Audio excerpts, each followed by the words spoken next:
दोस्तों नमस्कार, जय हिंद। आज का वीडियो में जो है असम राइफल में जो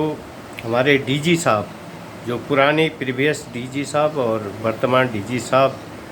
को उनकी जिम्मेदारी का एहसास कराने के लिए, एहसास दिलाने के लिए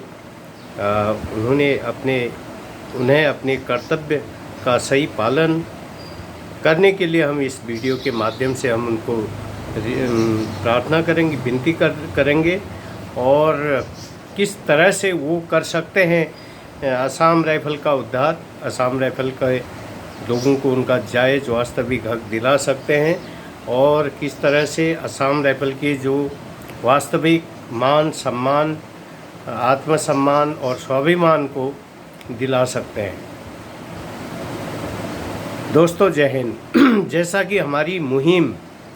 असम राइफल को Jammu Kashmir light infantry regiment की तरह, जो पहले एक असम राइफल की तरह एक मलेशिया फोर्स थी और जो एमओडी आर्मी रक्षा मंत्रालय के तहत ऑपरेशनल कमांड में संचालित थी और गृह मंत्रालय के अंदर उसका एडमिनिस्ट्रेटिव कमांड था। यानी कि जम्मू कश्मीर जो light infantry regiment MoD army बनने से पहले उसका जो भी पेंशन, वेतन, प्रमोशन और सुविधाओं का जो बेनिफिट था वो मिनिस्ट्री ऑफ होम अफेयर्स द्वारा दिया जाता है, जैसे असम राइफल को दिया जाता है। और एमओडी आर्मी ऑपरेशनल कमांड के अंदर जम्मू कश्मीर मिलिशिया को भी आर्मी ऑपरेशनल कमांड के अंदर उससे काम लिया जाता था, जैसे कि असम राइफल से काम लिया जाता है एमओडी ऑपरेशनल कमांड में और administrative command ministry of home affairs में। मैंने पिछले वीडियो में बता दिया था कि एक महापुरुष जिसका नाम ब्रिगेडियर लेखराज पवार था, वो गढ़वाल राइफल से थे और जम्मू कश्मीर मलेशिया के वो कमांडर थे, डिपुटेशन थे। उन्होंने ही जम्मू कश्मीर मलेशिया फ़ौज के साथ हो रहे अपीजमेंट और अन्याय को महसूस किया और क्योंकि गृह मंत्रालय की जो पॉलिसी के मुताबिक 60 साल तक की उम्र तक नौकरी करने की जो पॉलिसी है, क्योंकि वो एमओडी आर्मी के तहत हर जवान 60 साल तक नौकरी नहीं कर सकता, फिट नहीं रह सकता और जिसका प्रमोशन नहीं होता, वहाँ पर ये पॉलिसी है वो 17 साल के बाद सिपाही, नायक 22 साल के बाद, हवलदार 24 के बाद और 26 साल के बाद नहीं 24 से 26 साल के बाद और नायक सूबेदार 28, इसी प्रकार सूबेदार major, honorary lieutenant, honorary captain 28, 30, 34 साल के बाद उनको कंपलसरी रिटायरमेंट होना होता है, क्योंकि एमओडी ऑपरेशनल कमांड के अंदर इसके बाद जवान ज़्यादा फिट नहीं रह सकता। तो सेंट्रल गवर्नमेंट इसीलिए उनको रिटायरमेंट के बाद दोबारा सर्विस में कोटा आरक्षण दिया जाता है, जैसे डीएससी में दोबारा भर्ती हो सकता है, पुलिस में दोबारा भर्ती हो सकता है। आपका इसके अलावा जो है 15% उनको सेंट्रल गवर्नमेंट, स्टेट गवर्नमेंट में कोटा दिया जाता है। उसके तहत जो योग्य लोग होते हैं उसमें टेस्ट दे के वो निकल जाते हैं। तो आपने देखा होगा बहुत सारे लोग एमओडी से रिटायरमेंट के बाद बैंक में होते हैं, कई बड़ी अच्छी नौकरी में दोबारा लग जाते हैं। तो जम्मू कश्मीर मलेशिया की जो कि Jammu Kashmir light infantry regiment है, उसको भी इस अन्याय और अपीजमेंट का शिकार होना पड़ा था, जैसे कि असम राइफल हो रही थी, क्योंकि लगातार विषम परिस्थितियों में 60 साल की उम्र तक एमओडी आर्मी ऑपरेशनल कमांड में प्रत्येक जवान को नौकरी करना संभव नहीं होता, जिस कारण से असम राइफल की तरह ही 80 से 90% जवान जो स्वैच्छिक सेवानिवृत्ति यानी वॉलंटरी रिटायरमेंट आने को मजबूर हो रहे थे, जैसे असम राइफल में हो रहे। एक छोटी सी पेंशन में गुजारा कर रहे थे, क्योंकि वहाँ के जो लोकल लोग थे उनके लिए तो फिर भी घर के नज़दीक था, होम स्टेशन में पोस्टिंग रहती तो फिर वो जैसे कैसे कर लेंगे। लेकिन जो केरल, तमिलनाडु, असम, नागालैंड, उत्तराखंड, उत्तर प्रदेश, बिहार, बंगाल, महाराष्ट्र, कर्नाटका आदि क्षेत्र से जो थे वो 80 से 90% लोग वॉलंटरी रिटायरमेंट पेंशन जाने को मजबूर हो रहे थे, जैसे कि असम राइफल में हो रहे हैं। क्योंकि इतनी दूर के लोग इस तरह से असम राइफल के तरह लोग दूर के कारण अपनी, जैसे असम राइफल में कैजुअल लीव भी नहीं काट पाते हैं। जैसे असम राइफल में खुद हमने अपनी पूरी सर्विस में 1-2 कैजुअल लीव काटी होगी, 1 या 2। अब 22 साल सर्विस में कैजुअल लीव भी नहीं काटी, क्योंकि 8 दूनी 16 दिन तो रास्ते में लग जाते हैं और कम से कम, और उसमें जर्नी पीरियड नहीं दिए जाते हैं। तो जिस तरह से असम राइफल के कई लोगों ने पूरी सर्विस अपनी कैजुअल लीव भी नहीं ली होगी, बहुत सारे लोगों, क्योंकि केरल, उत्तराखंड, जम्मू कश्मीर, पंजाब, त्रिपुरा, मणिपुर, मिजोरम, नागालैंड जाने के लिए उन्हें 8 से 10 दिन खड़े खड़े ट्रेन में रिजर्वेशन के बिना ही, सीट भी नहीं होती थी, ऐसी परेशानी को देखते हुए अपनी छुट्टी भी नहीं लेते थे बहुत सारी। कई लोग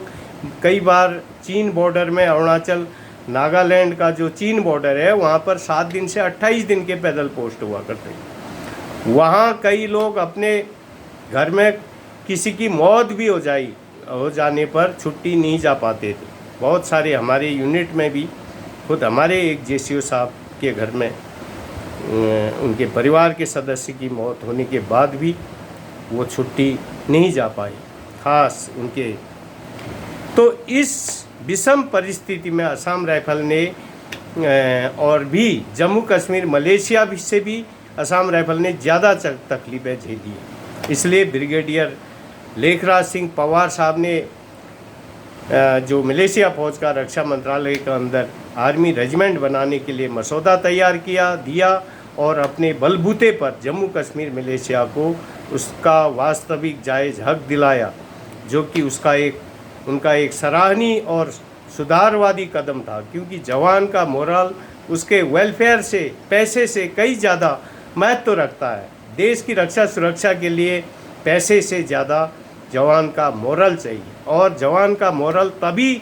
अब रह सकता है जब उसे समय समय पर फील्ड, पीस स्टेशन, सभी प्रकार की जायज़ सुविधाएं मिले। लेकिन असम राइफल, जम्मू कश्मीर, मलेशिया फौज के दूरस्थ राज्यों के लोग इन मौलिक जायज़ हकों से वंचित थे, और असम राइफल अभी भी वंचित है। क्योंकि इन बातों को की तरफ जो है फोर्स बल में जो मुख्य पदों पर बैठे हुए, प्रधान पदों पर बैठे हुए फोर्स के लोग थे, उन्हें जवानों की इस पीड़ा को महसूस करने में वो लोग असमर्थ थे, और अभी भी असमर्थ है। क्योंकि असम राइफल में 6,000 से ज़्यादा करोड़ रुपए का बजट आता है, और अधिकतर वो बजट लोकल परचेज में खर्च होता है। अधिकतर सामान, गाड़ी, medicine, dry ration, fresh ration local purchase, सभी चीज़ लोकल परचेज होता है।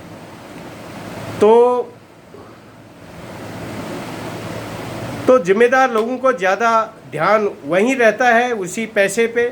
तो जवान की जो वास्तविक जायज़ पीड़ा है, और असम राइफल का जो स्वाभिमान है, और जवान के जो मोरल है, उसके वेलफेयर से किसी को लेना देना कुछ नहीं होता। यही एक बड़ा कारण है असम राइफल के भूतपूर्व सैनिक परिवार आज भुगत रहे हैं, और सेवारत सैनिक भी भुगत रहे हैं। हालांकि असम राइफल एक राइफल फौज है, और राइफल और रेजिमेंट में राइफल फौज को ज़्यादा कारगर और ज़्यादा एक्टिव, ज़्यादा शक्तिशाली माना गया है। इसका मैं वीडियो बनाऊंगा किसी दिन, क्योंकि राइफल पहले से, असम राइफल प्रथम विश्व युद्ध, द्वितीय विश्व युद्ध में एक उत्कृष्ट प्रदर्शन कर चुकी है, और इसका वीरता और बलिदान का एक अव्वल इतिहास पहले से ही है। और आज भी आतंकवादी गतिविधियों में यदि सबसे ज़्यादा वीरता चक्र हर साल किसको मिलते हैं, तो सबसे ज़्यादा असम राइफल को दिए जाते हैं। और राइफल फौज पहले से ही, पहले मस्कट से लड़ाई लड़ी जाती। मस्कट एक बंदूक को कहते हैं, बंदूक से बाकी रेजिमेंट को बंदूक दी जाती थी, क्योंकि वो राइफल से भी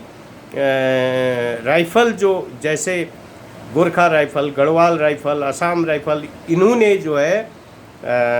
इनको ये ज़्यादा मतलब पराक्रमी और मेहनती फौज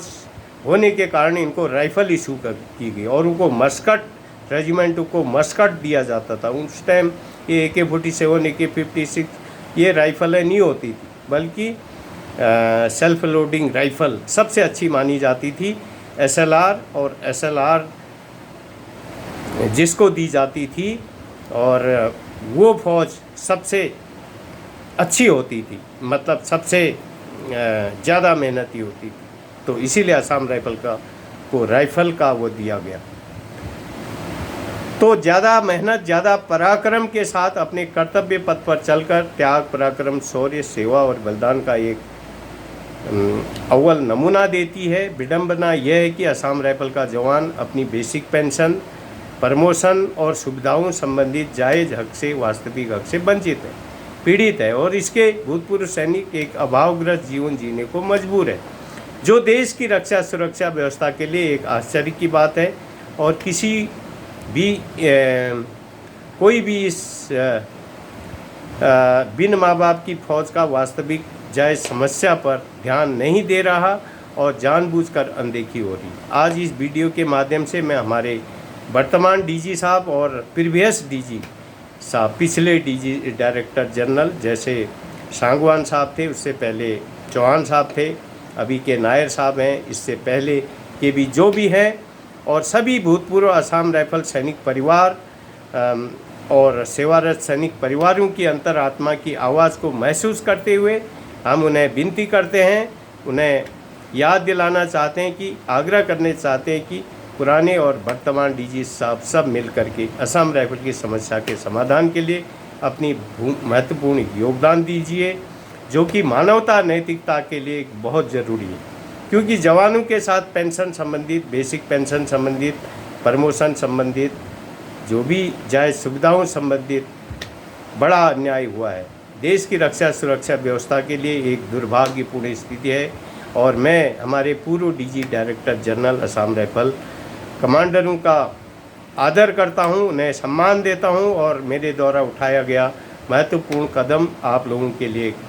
बहुत बड़ा पुण्य का काम बन सकता है और आप लोग असम राइफ़ल के लोगों के वास्तविक जायज़ समस्याओं का अध्ययन करें और उन्हें वास्तविक समय पर उनका जायज़ हक दिलाने में अपना महत्वपूर्ण योगदान दें। तो ये आज का वीडियो अधिक से अधिक आप शेयर करें। DG साहब लोग जो भी आपके नज़दीक रहते हैं और सभी जो CO साहब हैं, पुराने जो कमान कर चुके हैं यूनिटों को, उन्हें भी ये वीडियो भेजें, क्योंकि हमारा सिर्फ पैसा सबसे बड़ा नहीं होता। सबसे पहले असम राइफ़ल का जो वास्तविक उसका माई बाप होगा, तभी तो असम राइफ़ल का, देखो नहीं तो आज तक ये प्रमोशन, बेसिक पेंशन संबंधित जो समस्या है, सुविधा संबंधित, आज हमारे भूतपूर्व सैनिक भूतपूर्व सैनिक सुविधा के अभाव में कई लोग तो बहुत समस्याओं से गुजर रहे हैं। किसी को पेंशन संबंधित, पारिवारिक बहुत सारी ऐसी समस्याएं हैं जो कि उनका कोई देखभाल, अगर हर डिस्ट्रिक्ट में तो हमारा ऑफिस है नहीं ऑल इंडिया में, तो यदि इसको भूतपूर्व सैनिक सुविधा ही लागू नहीं है तो उनका काम कैसे करेंगे और कैसे होगा। इसी तरह से बेसिक पेंशन एक 20-22 साल का एक हवलदार का, और आप कंपैरिजन करें किसी से, हम ये यहाँ पर मैं पूरा खोलना नहीं चाहता हूँ, पुराने जो 2006 उसके बाद या उससे पहले आए हुए जो हवलदार हैं या JCO साहब हैं या NCO जवान जो भी है, उनका कंपैरिजन करें किसी भी तरह से और देखेंगे, आपको खुद एहसास होगा वास्तव में ये बहुत बड़ा अन्याय है। तो ये बेसिक पेंशन, प्रमोशन और संबंधित और भूतपूर्व सैनिक सुविधा संबंधित ये जायज़ समस्याओं का समाधान के लिए आप अपना महत्वपूर्ण योगदान देंगे। मैं सभी DG साहब लोगों को एक बार फिर से प्रणाम करता हूँ, नमन करता हूँ और जय हिंद करता हूँ, और आशा है आप मेरे इस वीडियो को देख करके मेरी बातों पे अवश्य ध्यान देंगे और उसे नज़रअंदाज नहीं करेंगे और सही एक सब मिल कर के पुराने डीजी साहब लोगों का आपस में मोबाइल फ़ोन द्वारा तो एक दूसरे से के संपर्क में सब रहते होंगे, तो मुझे आशा है ज़रूर इसके लिए अपना एक पुण्य का कदम आगे बढ़ाएंगे। जय हिंद, नमस्कार।